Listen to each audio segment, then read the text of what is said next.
everybody? It's your boy Hans. And this is Tristan. Welcome to the Hans and Tristan podcast. Good to see you, Tristan. How are you doing? I'm trying to stay cool because this heat is it's too much. You see, I ain't got to put my wig Yeah, up. It's too much. yeah. It's not a game down here in the ATL. Well, it's been 90s for the past 3 weeks. That's what I'm saying. Like, I'm not understanding, like, what's going on. Like, how are we supposed to kill Rona in this heat? Listen, we gonna fry it. We gonna do something. It helps the germs manifest when it's hot. All right, maybe that'll keep people inside and not having to go out and wear their mask. It's definitely Please wear keeping your me mask. inside. BT Dubs. I feel like we're gonna have to mention that on every show. Wear your mask, please. You know these folks are like, let me tell you something. I saved a lot of money on lipstick from wearing my mask because I'm like, I'm not putting on lipstick. Like, why am I putting on lipstick? No one's gonna see my lippy lip. So I might as well just like my Ruby Roo has been lasting. So yeah. Wear Way your to mask. point out the financial benefits of wearing a mask, Tristan. Listen, I'm all Y'all for here people. giving gems. Wear your mask, save y'all some money. Facts. Save you some money too, because you ain't gotta go get tested for Rona and be in the hospital and all that. So right. That part. But today we're gonna talk about mental health and relationships. So for those who are unaware, Kanye West had another meltdown and he went on, multiple Twitter rants, sharing some, I guess, personal, intimate details about his relationship with Kim, how, it was thought about aborting their first child, how he said that they try to get doctors to, take him away, all of that. And I know we've talked about Kanye before. We've talked about the Kardashians before and their impact, whether positive or negative, on the culture and what they bring or don't bring. But I thought that given his rant and what people were discussing about it, I thought that having a significant other who has severe or significant mental health issues is something that's not really talked about, and the other side of that, because we often do focus on the person who's struggling or dealing with the mental health issues rather than their significant other who's tied with them and how they cope and what they need to do and what they can do to kind of get through these tough times, especially if you're dealing with something as severe as bipolar. But I think it's a dimension that we don't really hear too much about. I And it's agree. worth talking about. I totally agree. See, my perspective is this. This is how I feel. I think when he asked her for the abortion, he wasn't in a manic phase. I think, because well, you didn't know. I'm educating you because I've been keeping up with the Kardashians. Yeah, But yes. she was definitely pregnant with his baby while still married to Chris. So I think that was the reasoning for him asking for the abortion, me personally. Now, I think he was definitely spilling all the beans while in a manic phase because he was telling the tea, honey. I'm like, hold on, I can't keep up. But at the end of the day, I think it sheds light because a lot of it shows you the counterpart he has. He mentioned his family not being in Wyoming with him and being in LA to film Keeping Up with the Kardashians for E. And I'm just like, but these things say a lot, right? In regards to their relationship and their relationship dynamic, because if you have a counterpart who is going through something, why are you not with them? And I think that also sheds a light on how serious people take mental health, because if he was, i.e., on his deathbed or something like that, you're not going to leave him. But because you aren't informed of the mental health situation, then you leave him, or you choose to leave him to go film, and you take your kids and you leave him by himself. Right. So I think, though, for me, it's pertinent that they didn't sit down and have that difficult conversation, because you really have to. So if you're seeing your partner, kind of go down this hole and dealing with this, it's, to me, especially if you're married, right? It's important for you to sit down and have a conversation. Okay, so how do you want me to support you during this time? Right? Like, you first have to sit here and confront the fact that, hey, there's mental health issues here. If you haven't already, I would hope by the time you're married, you have talked about this, right? But nevertheless, okay, hey, I see you're dealing with depression or whatever the mental health issue is, okay? So how are you appropriately dealing with this or managing your mental health? And also, as your significant other, as your spouse, how can I adequately support you in, keeping you up to par with your mental health? What are some things that I can do to help you maintain a healthy, mental health? What can I do to help? So when it is bad or when it's falling off the rails, what are the signs? What do I need to look out for?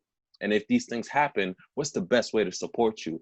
I don't think that they've really had those like point blank conversations. I just don't see Kanye as the type to say, "Hey Kim, so I suffer from bipolarism, and when I go through these episodes, this is what you can do. This is what you get what I mean." Right. I don't see that happening, which is something that needs to happen in a relationship such as a marriage, because you guys are literally tied to each other. Right. And I think that our listeners need to understand, for those who are in relationships where, mental health is an issue, or you have a partner who is, dealing with some type of mental health issue, it's important to have these uncomfortable, because they are uncomfortable, but yet and still, what's the difference between that and a partner who has cancer or some type of underlying disease, lupus? Or you get what I mean? Like, you still have to come up front and say, okay, this is what I'm dealing with. This is what I'm bringing to the table. This is what I need from you. Right. And to me, this is clear evidence from Kanye that they don't know how to deal with this. Right. And I think part of it, I mean, because let's be real, this is really nothing new. If you go back to when he interrupted Taylor Swift, when you go back to what he said about, Bush don't like black people, like those were all signs in and of itself of what, we're seeing now. Now it's just on a more extreme scale. So to me, it's like those conversations definitely need to be had. But then, like you said, the vulnerability of accepting the help is imperative too, because the reality is these are still adults, right? So Mm-hmm. even if they're suffering with mental health issues, they're still adults, and they still have the right to deny or refuse any help from anyone until they're harm to themselves or someone else. No, and that's definitely true. But also, I think that, we often talk about the amounts of things that you have to do before you get into a serious relationship. One of my mantras is relationships equal work. Ooh, So, child. That's why I'm single. you know, we often talk about the work that it takes to build a long-lasting and strong relationship. And I just wonder if they did the work on the mental health side. Just like you said, the other person definitely has to be willing, but also the other person who may not have that, or be dealing with that mental health issue, has to also make that decision. Am I willing to deal with this? And what does it mean for our relationship that, this is an issue? Is this something that I can bear with you, or I'm willing to support you with? Or is this a deal breaker? You have to kind of be honest. Like, so you have to understand, just like Tristan said, okay, if they're not willing to get help, am I going to be able to deal with what that means and what that looks like? Do I want to Exactly. deal with what that means and what that looks like? But how Right? realistic, like we all know, like at the end of the day, how realistic is it that couples are having these conversations prior to actually getting in relationships? It's very rare, and we know that. It's very rare. And I think that's part of the problem, because like you said, it's like once you're in it and you're fully committed, then you're kind of over your head with the situation. You're uninformed, and it's kind of like you're being blindsided. And most times with people who have these mental health issues, they are unaware of what it is. They just know something isn't right Mm-hmm. until they get that initial diagnosis. But then, by then it's like, okay, so do I leave this person because they have this diagnosis? But again, you have to understand what you can deal with, what you can't deal with. It's the same thing with No, financial strains in a relationship. Having those conversations and understanding, okay, this person has debt. Can I deal with this? Or do I not want to deal with this? right. No, I agree. And it's like you said, how realistic it is. I think we're in a society where we're very reactive. So it's when it pops up, it's when it's happened. It's like, oh, so this is what I'm getting into. And I would Mm-hmm. just hope that if you're going into a relationship as significant and as long lasting as marriage, that you are having full open Well, book we're talking about Kim conversation. Kardashian. This is her third marriage. So clearly they're not long lasting, honey. They're not long lasting in her eyes. This is probably the longest marriage she's ever been in. And then the Yeah, thing it is, she is. moved away from her husband. So it's like, y'all don't even live Right. under the same roof. Come on now, really? And Yeah, then no, but also think about it. This is the person you also procreated with. Y'all have kids together. You need to inform yourself of what's going on with him, just in case it's, genetic. no, and that's facts. And listen, for those of you who are in a relationship, you're not married, don't feel bad if you don't want to deal with that. Regular relationships are not for better or for worse. Marriage is for better or for worse. When you're at that point, yeah, it's for better or for worse. You got to deal. At least that's how I feel. You got to deal. But when it comes to me, like regular relationships, like you see this person going off the deep end and they don't want to do anything to help themselves. They're not accepting any help, and they also are not willing to have that sit down with you or tell you anything about it. Yo, please dip. Please So you dip. think in a marriage, if someone's in that same dynamic where they're refusing help, they're refusing to better themselves, and it's affecting the entire dynamic of the family, even the children's well-being, the person should still stay? Short of abuse, yes. Damn, I must be a shitty person because That's just me. Short of abuse, like I said, if it doesn't, for me, if it doesn't cross the line. So like, you know me, I'm about to get married. So me, my fiance, we talked about all this stuff, you know, open and everything. But let's say something pops up that none of us knew and everything like that, and it's huge. For me, short of abuse, I'm with it, because that's just, for me, that's what marriage is. So for better or for worse, and this is worse. We don't anticipate the worst. Like we have an idea, but generally speaking, the worst we can never think about it. It just happens, and we're just like we have to make that decision.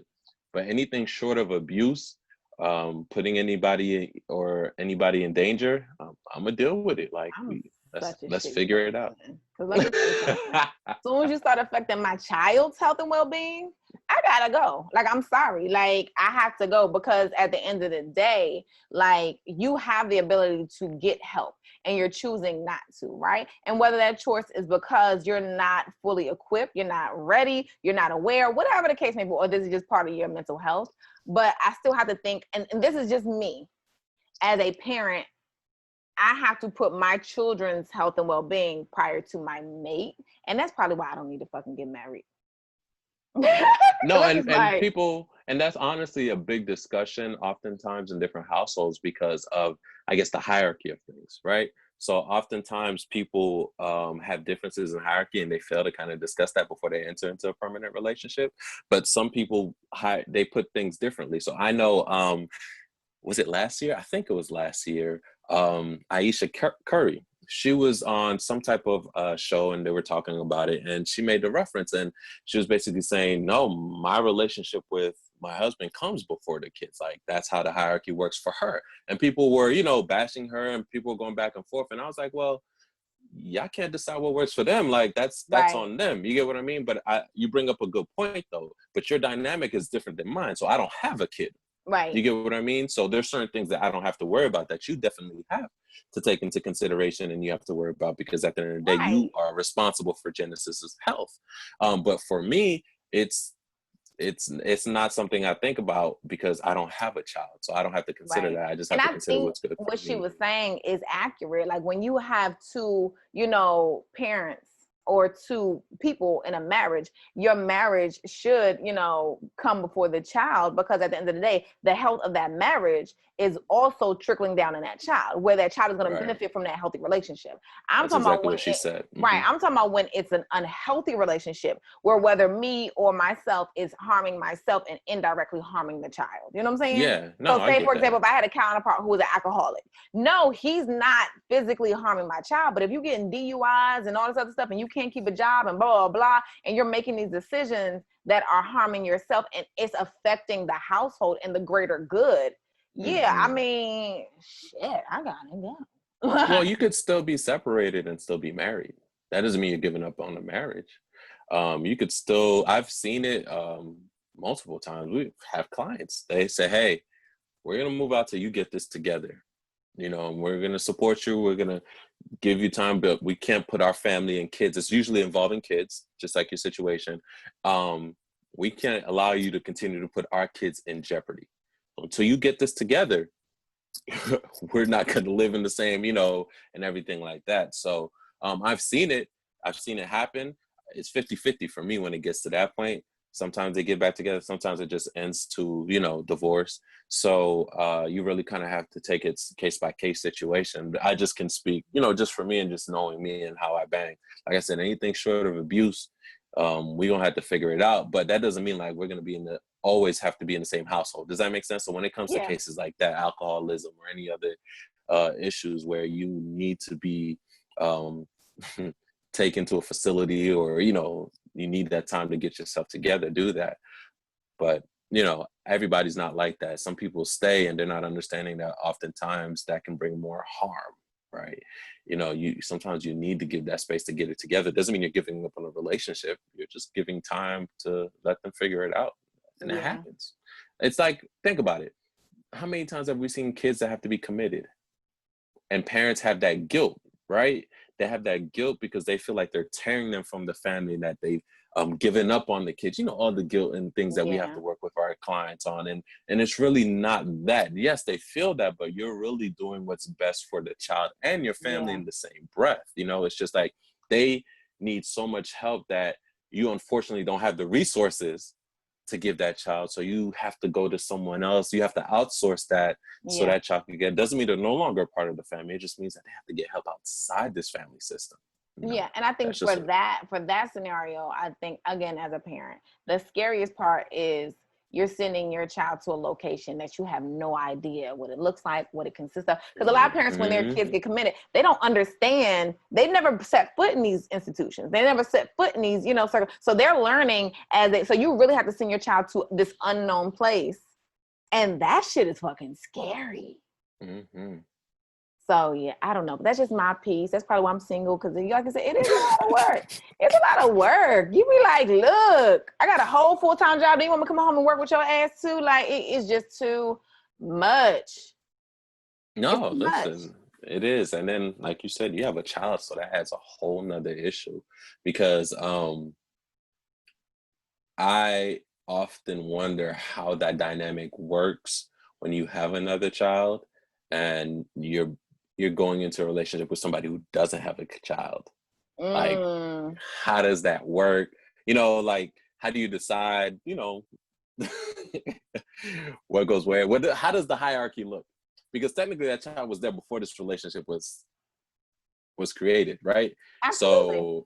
So it's like, how do you guys decide, you know, See, and I what think takes to me, priority and in this is this? my perspective, right? And this makes me think of Sierra and Russell, right? So if you have a counterpart who is providing for the family, then it's easier to put that counterpart before the child because it's all full circle, right? So no one is getting left out and being cared Right. for because everyone is caring for everyone, and it's kind of a check and balance situation. But when it's like the mom is caring for the child and the mom is caring for the husband, but the husband is only caring for the mom, that's when it becomes kind of tricky because then you have this mom who is divided and it's a lot of work on one person. Mm, So that's why I right. say if it's like where, okay, the father is taking care of everyone and then the mom is taking care of everyone and then it's a whole full circle situation, then no one feels left out of the circle. No, yeah, yeah. And it gets even more complex too when they have kids on their side too, right? Blended family. Yeah, yeah. So no, I definitely get that because it's it's another type of conversation to have, right? So like, okay, I know you've been doing this with your child. This is what I do with my child. So how do we bring that together, right? What are you looking for? What am I looking for? It's a whole lot. I get why you're single, Tristan. I get Listen, that's why I'm it. like, I'm so happy my child is older because even when I do date, it's like, yeah, my child good. Like, you know, yes, I want you to do for us because we're a package. You can't have the cat without the kitten. But at the end of the day, it's just like my child is here, but she's not to the point where she is a toddler or something like that, where she needs to constantly be around. So we have the luxury of, you know, and I say we like I got a man, but I don't. But I have the luxury of being able to be like, all right, baby, like I'm gonna go be with da da da da. You good? You straight? You gonna go hang with your people? You know what I'm saying? Because she has her own life outside of me, where smaller children are more codependent on their parents. So Mhm. it's easier. But even when she leave, I'm like, I ain't got time for all that. Like, that's why I don't date nobody who ain't got no kids, because then you're gonna want kids. I ain't got time for that. And I need you to have older kids. Don't have no little baby kids. If you ain't got kids in elementary school or younger, don't even. And middle school is pushing it. Okay? Like I need you to have all older kids, high school or older, preferably college. Fellas, are you writing this down? Just if you want to step to Tristan, make sure you got all these bullet points. Because kids also add to the complexity of the work in a relationship, right? So when No, we talk it about does. relationships and work, adding children also adds to the relationship's work and the strain, not necessarily strain in regards to a bad thing, but that's extra task and how those tasks are going to be divided.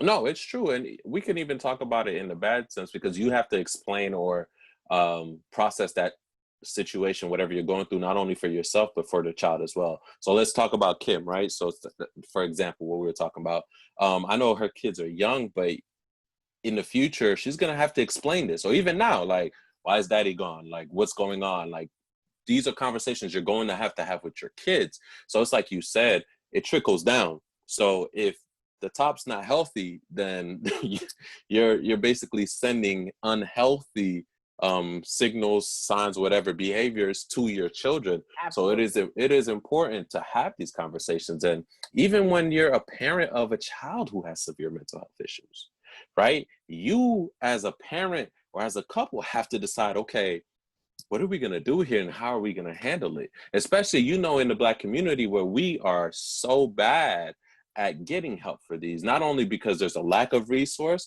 but also there's just this kind of culture within that you just get over it. It's that struggle, right? Right. That survival mentality that we're always in, and we don't always have to be in. We can actually reach out and thrive in different places. But that's even another dynamic. So if you're in a relationship and you have kids, you and your spouse have to decide, okay, how are we going to help our child manage their mental health? Mm-hmm. Like, because I feel like, and we see it all the time with our parents, they always feel like, well, as long as I'm providing clothing, food, and shelter, I'm good. I did my job, right? Like, no, there's so much more to being a parent than doing just that. You Right. have to provide for the overall health. So it's like, it's something you have to think about as well. So as a parent, even with Kim, like you said, some things are genetic. So if you're starting to see signs in your child, like, those are conversations you're gonna have to do and handle. And it makes it more complex if that partner, aka Kanye, is not doing the right things, is not putting his mental health as a priority. So how do you then get the help to deal with your child who may have? I'm not saying that children, it's just a, Hypothetical. hypothetical, Right, but but even right, because that sets the tone on your coping mechanisms and managing, what you mm-hmm, have. So if you have a parent who manages their, mental health or even manage their stress through, drugs or, drinking or whatever the case may be, then as a child, 9 times out of 10, you're gonna pick up those same habits unless you find other outlets or a more healthier habit. So yeah, I agree. Like it's tough. It is tough when you're dealing with someone in any capacity with mental health issues or even behavioral issues. Like it's very complex, especially if you're uninformed. mm, So no, I don't know, honey, but that's facts. Listen, I wish him the best of luck. I do like what I'm seeing, that some people are coming in to check in on him. I I just saw wonder, Dave Chappelle went to go check on him. yeah, Dave Chappelle, Dame Dash, and Bieber.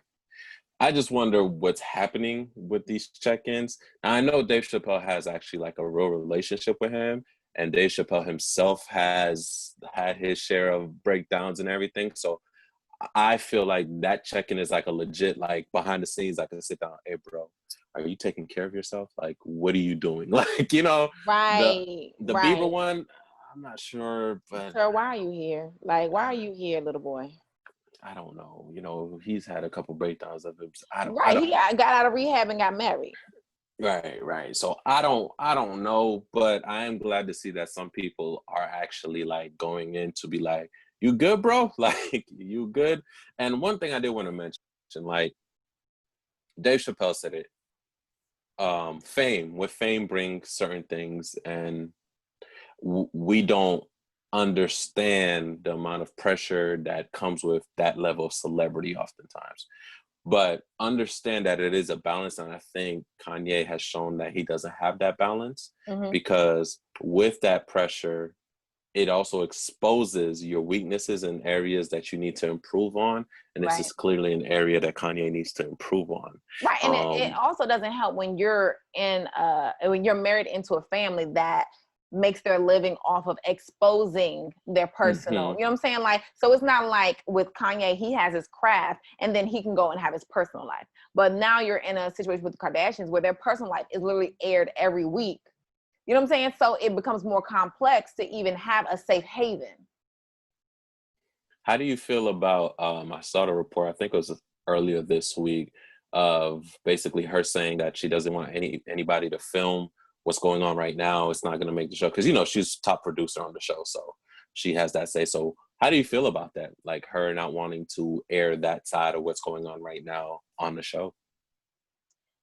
Again, they manipulate their show to maintain their image, right? And I've seen it with all their counterparts. They control the dialogue of the show, again, to maintain their image and their brand. So a lot of it is why they exclude Rob, their brother, and why they exclude other people, because some people aren't going to conform to the role playing and stuff like that. So I think, again, this is just another tactic that the Kardashians use to control the narrative of their brand. Because most times, like if you notice, like she'll do something and be so disassociated with Kanye and what she does. And it's just like, But y'all were so enmeshed when you wanted to get on the cover of Vogue, when you wanted to do all these other things. Like y'all were so enmeshed. But now that you've kind of taken off and beyond him, you no longer need him. Then now you're like, okay, well, now we still want to exclude him from this, because he's been excluded many times from the show. This isn't the first time. Yeah. And like I said, they do the same thing with Rob. They do the same thing. They did the same thing with what's the one that the best player that Chloe was Lamar married Odom. to? Like as soon as shit hit the fan, they exclude them because it tarnishes their brand. So I'm not surprised. And you know what's interesting though? The theme with all those guys are mental health. Rob has some severe mental health, depression, I think it was. Odom, the list is long. So it's kind of like a theme that they don't quite know how to handle and deal with those situations. Right. Which is why a lot of people have actually been critical of them and their quote unquote worth as a family support system and how far they've let Kanye go. I know you've talked about it at length on the show. If you are willing to exclude your own biological brother because he's fucking up your brand, that lets you know that any fucking body.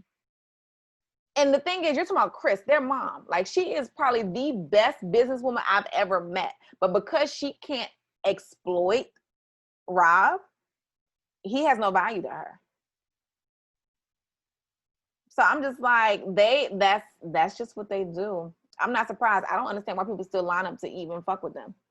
That's just me at the end of the day. Hey man, money talks. That's Money what it does is. talk, but at the end of the day, if you're not going to really gain from the situation. No, but I think they create that illusion for people. You get what I mean?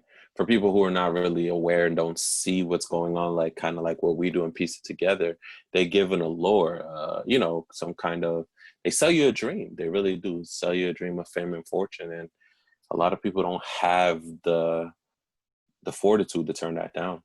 Right. And That's then you just what think it about the is. black men, again, who line up like to be with the Kardashian. That is a bragging right. But No, then it's, yeah. to what extent? If you're gonna leave broken and your career is in the trash, like, is it really worth it? Listen, man, people are feeling like it's a gauntlet that they can get through unscathed. No, I wouldn't even risk it. I'm good because you know what? One thing I know, when you fuck with like toxic people, like they've been doing that shit all their life. They were bred into that shit, right? So you going into their arena, there's no way in hell you go in. And then No, I get it. that's just something they do. They're bred for that shit. So I mean, best of luck. More Because power to you. right, because it becomes an issue, you know, like even with when we talk about the whole thing with Sierra and Future, like women are still lining up to fuck with Future, right? And I don't know that man personally, but at the end of the day, I can see some toxic shit from a fucking mile away. Anytime you bring your new bitch to your old bitch's baby shower, like really, you ain't gonna tell me that's not some messy ass shit. This chick is still pregnant with your child and you got a new bitch coming through? But listen though, it's what we just said before. If he offers that allure of a check or financial security, some chicks are willing to jump on that, especially in the day and age that we live in.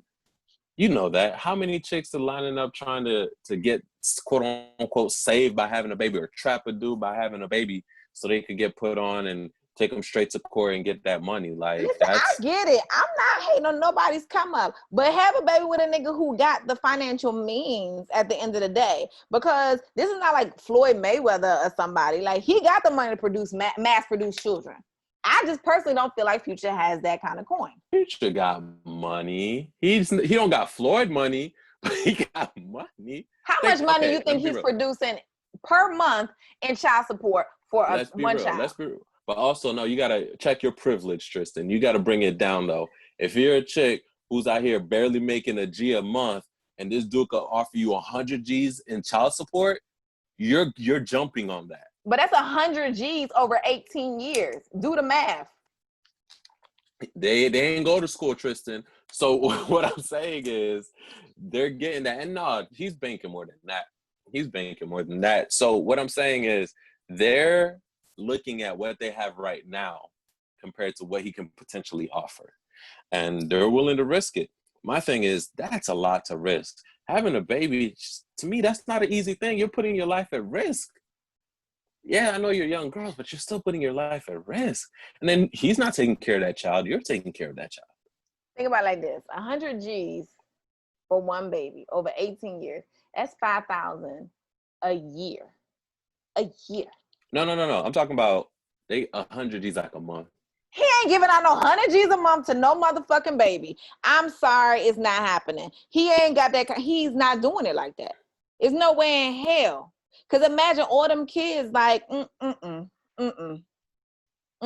know. He's worth 40 mil, so he's got it. Right, but that's not 40 mil lucrative cash sitting in the bank right now. No, what I'm saying, 100 G's is on the high end. Honestly, probably get 10, 20 G's a month, throw it out there for them kids. So when you think about what he gets for features, what he gets off of scans and plays, Future, that's why people don't understand. They're like, oh man, he's coming out. No, he has to come out. He literally has a whole bunch of mouths to feed. He has to come out with albums like back to back. Like, he has to do it because at the end of the day, that money gonna dry up. And he also doesn't have no regular schmegula girlfriend. That's Lori Harvey. She has a certain lifestyle that she wants to live, and I don't see her coming out of pocket for nothing. So please understand that he has to continue to work and make it. What he doesn't understand is he ain't gonna be popping forever. So I hope he knows he's talented and knows how to pivot. So I hope he has some under. Right, because that's why I'm like, what else are you doing? Because it's not like you're like with T.I., you're going into movies. You know what I'm saying? Or like coming out with alcohol or whatever the case may be, or whatever these rappers are doing these days. Who the fuck knows? But what I'm saying is this. There's no way on God's green earth, unless you the nigga who own Amazon, that I'm going to bust out a motherfucking baby. Really? The richest man on earth? Listen. The richest man on earth? I will bust it wide open in 2.5 seconds and pray for triplets. I'm trying to tell you, okay? I'm trying to tell you. Oh my god. Or unless you're that nigga that Janet Jackson was with and you get $500 million for one baby, who about it? My thing is this. If you're still using a baby for a come up, honey, no. Because it's not even worth the stress. It's not worth the stress. Because think about it like this. Whatever money you get, you're going to raise your child in that same lifestyle. So now it's not just you having that lifestyle, but it's a whole nother offspring. So whatever money you get has to stretch between two individuals. And if you have a luxury lifestyle, it's not going to last long. You're right. I get it. But like I said, these kids, because that's what they are. These kids, they're not thinking about that. And it's not even worth it. It's just like, ew. Like, all I'm saying is they're not thinking about that. They're just thinking about the dollars they see right now, you know? So, but like you said, you know, I guess if Jeff was in front of you, throw it open for him. So, baby, let me tell you. But I mean, he cut his wife a check, so no problem. That's why I say he got it. Run them coins. 58 bill. Baby. We're going to have this 58 bill. He said, go ahead, baby, you got it. And I ain't heard him. He's still the richest man. He like Cut that. off. He like that's a drop in the bucket. Take that, huh? Go on somewhere. Go on somewhere. That's it's nothing, man. Go sit down. I got And this. I'm sitting here fucking with these niggas for free and shit. Get your life together. I Anyway, know. anyway, guys, thank you for joining us as always. You can hit us up on IG, Hans and Tristan Podcast. Don't forget we're on YouTube. The YouTube channel is called Hans and Tristan Podcast. Subscribe, comment, like, share, tell all your friends. As always, you can listen to us on Spotify, iTunes, anywhere, wherever podcasts are heard, we're on it. Thank you guys so much for joining us. We'll see you guys next week. Take care. Bye.